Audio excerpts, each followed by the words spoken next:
Saya pernah tanya Pak Jokowi dulu waktu saya di istana, Pak, balikin uangnya ke sistem. Loh, apa bedanya? Kan nggak bisa belanja juga. Pak, kalau uang Bapak ditaruh di BI, dosa Bapak dua. Satu, Bapak nggak bangun ekonominya. Yang kedua, sistem kering, nggak bisa bangun juga. Jadi kalau balikin ke sistem perekonomian, ke bank, himbara misalnya, dosa Bapak tinggal satu, yaitu satu, yang nggak bangun aja, tapi ekonominya bisa jalan.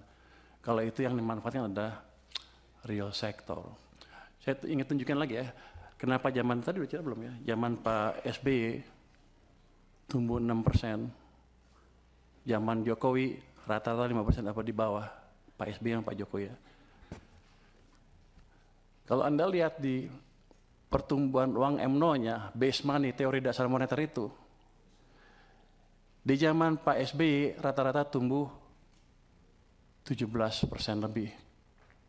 Akibatnya uang di sistem cukup, kredit tumbuh berapa? 22%. Jadi pada waktu zaman Pak SBY, walaupun dia nggak bangun infrastruktur habis-habisan, private sector yang hidup, yang menjalankan ekonomi. Itu berhubungan juga dengan rasio tax. Ketika tax private sector yang jalan, dia akan lebih banyak bayar pajak dibanding pemerintah. Tax ratio kita tumbuh 0,5% lebih tinggi dibanding ketika zaman Pak Jokowi.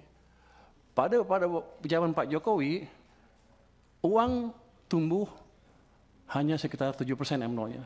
Bahkan di titik-titik itu sepanjang tahun, 2 tahun terakhir sebelum krisis, itu tumbuhnya 0%. Memang ekonomi sedang dicekek. Cuman saya nggak tahu waktu itu karena saya di maritim.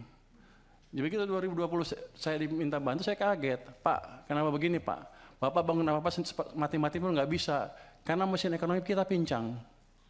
Hanya pemerintah yang jalan, sedangkan yang tadi 90% berhenti atau diperlambat.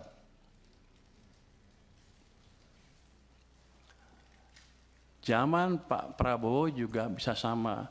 Ini sekarang masih baru. Kalau pemerintahnya masih lambat belanjanya dan mencekik perekonomian juga dari sisi lain dan moneternya juga sama, maka akan lebih buruk dibanding yang 2 zaman sebelumnya. Dua mesin mati. Jadi tugas saya di sini adalah menghidupkan kedua mesin tadi, mesin moneter dan mesin fiskal.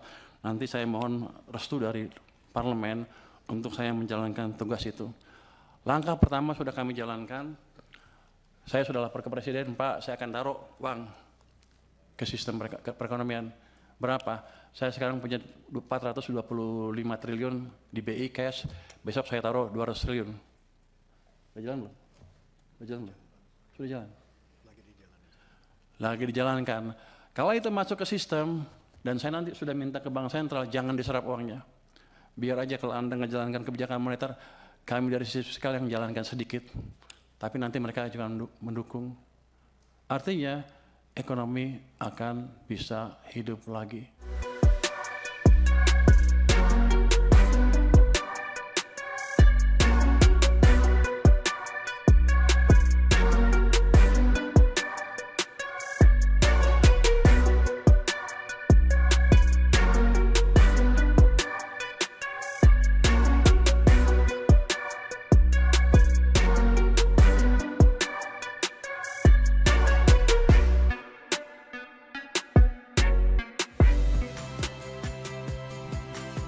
Saya Radi Saputro.